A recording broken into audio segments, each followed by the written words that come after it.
জাতীয় সংসদ নির্বাচনের ট্রেন চলা শুরু করেছে। সরকার যেহেতু বলেছে নির্বাচন হতে হবে, এনিহাও এই নির্বাচন কেউ থামাতে পারবে না, অর্থাৎ এই নির্বাচনকে সরকার করেই ছাড়বে। সরকারের এই ঘোষণা মোতাবেক বিএনপি তাদের প্রার্থী চূড়ান্ত তালিকা প্রকাশ না করলেও প্রাথমিকভাবে মাঠ পর্যায়ে সমস্ত প্রার্থী তারা দিয়ে দিয়েছে এবং নির্বাচন ট্রেনের স্টিয়ারিং সিটে বসে গিয়েছে। তারা চায় নির্বাচনের তফসিল ঘোষণা হোক, তফসিল ঘোষণার পরে তারা নির্বাচন করবে, নির্বাচনে বিপুল ভোটে জয়লাভ করবে এবং শপথ গ্রহণ করে বাংলাদেশ সরকার গঠন করবে। কিন্তু জামাত ইসলাম কোথায়? জামাত ইসলাম কি তাদের অ্যাসিস্ট্যান্ট হিসাবে পাশের স্টিয়ারিং সিটে বসেছে, নাকি ইঞ্জিন থেকে অন্যান্য পেছনে যতগুলো বগি আছে সমস্ত বগিকে ইঞ্জিন থেকে টেনে একেবারে আলাদা করছে?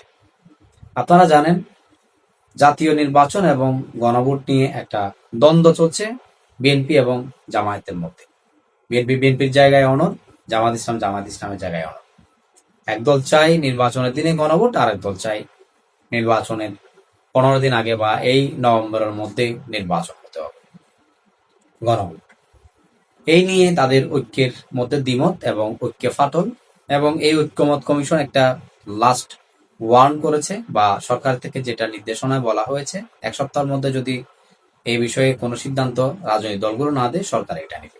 আজকে শেষ দিনের সিদ্ধান্ত এখনো আসেনি, হয়তো সরকার সিদ্ধান্ত দিতেও পারে অথবা দিলেও বিএনপি নাও মানতে পারে। এমত অবস্থায় 13ই নভেম্বর লকডাউন ঘোষণা করেছে আওয়ামী লীগ। সর্বশক্তি নিয়ে তারা মাঠে নামার ঘোষণা দিয়েছে। স্বয়ং দলের সভাপতি শেখ হাসিনা নির্দেশ দিয়েছেন যে কোনোভাবে এই কর্মসূচি সফল করতে হবে। এটাকে ঘিরে সারা বাংলাদেশে তাদের যে নেতাকর্মী বিচ্ছিন্নভাবে বিভিন্ন জায়গায়, ঢাকা, চট্টগ্রাম, চাঁদপুর, খাগড়াছড়ি, কক্সবাজার, বিভিন্ন জায়গায় মিছিল করছে, বিক্ষোভ করছে। এবং সরকারও কিন্তু আওয়ামী লীগকে প্রতিহত করার জন্য তাদের জায়গা থেকে যথেষ্ট তৎপর এবং আইন শৃঙ্খলা রক্ষাকারী বাহিনীকে সেভাবে নির্দেশ দিয়েছেন। এবং তারা বলছে যে আওয়ামী লীগের বিষয়ে 1 ইঞ্চিও ছাড় নয়। অলমোস্ট 50টি থানার ওসিকে সেভাবে নির্দেশনা দিয়েছে। ঢাকা শহরে তারা বেশ তৎপর, এবং সেই সাথে বিএনপি এবং জামাতও আওয়ামী লীগ ঠেকাতে মাঠে প্রস্তুত। এই ত্রিমুখী যে ব্যাপারগুলো রয়েছে সেইগুলোকে অতিক্রম করে আওয়ামী লীগ মাঠে নামার যে ঘোষণা দিয়েছে, সেই ঘোষণার সাথে আগামী যে নির্বাচন, সেই নির্বাচনও সংক্রান্ত বিষয়গুলো কিন্তু এখানে অন্তর্ভুক্ত। অর্থাৎ আগামী নির্বাচনে যে নির্বাচন হতে যাচ্ছে, সে নির্বাচনে আওয়ামী লীগকে বাদ দিয়ে নির্বাচন করলে সে নির্বাচন বয়কটের ডাক, এবং সেই সাথে বর্তমান যে সরকার, সে সরকার হটানোর জন্য তারা কর্মসূচি ঘোষণা করেছে। এখন কথা হচ্ছে, নির্বাচনের সেই ট্রেনটি আসলে বিএনপি নির্বাচন পর্যন্ত নিয়ে যেতে পারবে, নাকি এই জামায়াত ইসলাম এবং আওয়ামী লীগের ভিন্ন ভিন্ন যে উদ্দেশ্য, সেই উদ্দেশ্যের মধ্যে এই ট্রেনটা থেমে যাবে। তো সেই ব্যাপারটা নিয়ে আমাদের আজকের মূল ক্লাইম্যাক্স।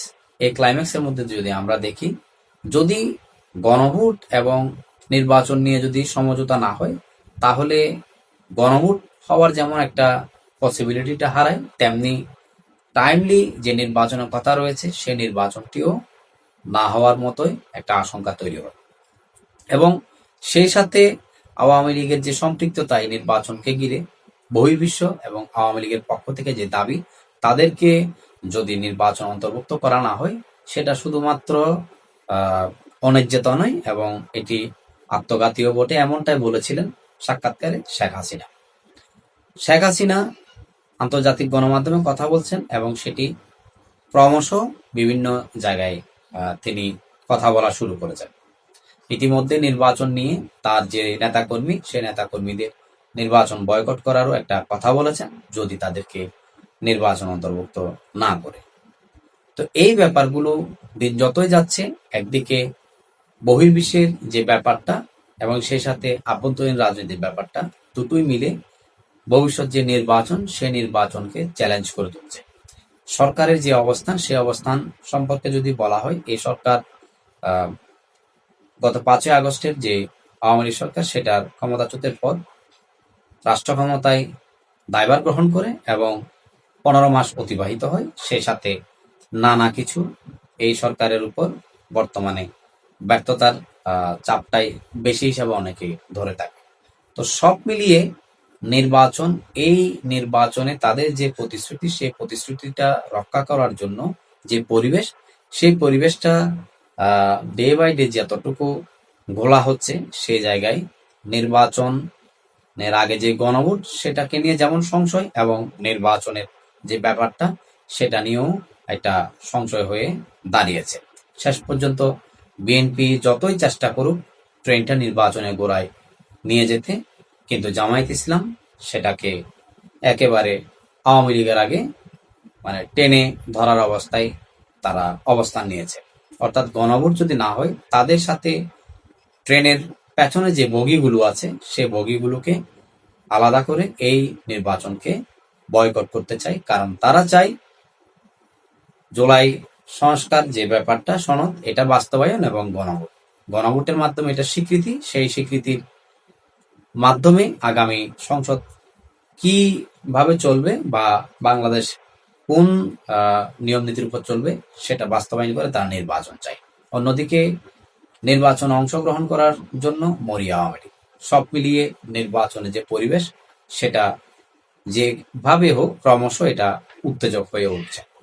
তো এমত অবস্থায় জামাতের ভূমিকা এবং বিএনপির যে ভূমিকা এবং সে সাথে আওয়ামী লীগের যে ভূমিকা, এটাকে নির্বাচনে দোরগোড়া নিতে গেলে সরকারের যে ভূমিকা, সে ভূমিকাকে আরো অনেক স্মার্ট, অনেক কিছুই হতে হবে, এবং সেই স্মার্টনেসটা বর্তমান সরকারের আছে কিনা আপনারা যারা এই আলোচনা শুনেছেন কমেন্ট বক্সে কমেন্ট করতে ভুলবেন না, এবং আপনাদের যে মন্তব্য, যে মতামত আপনারা অবশ্যই দিবেন, এবং সেটা আমার সাথে মিলুক বা নাই মিলুক।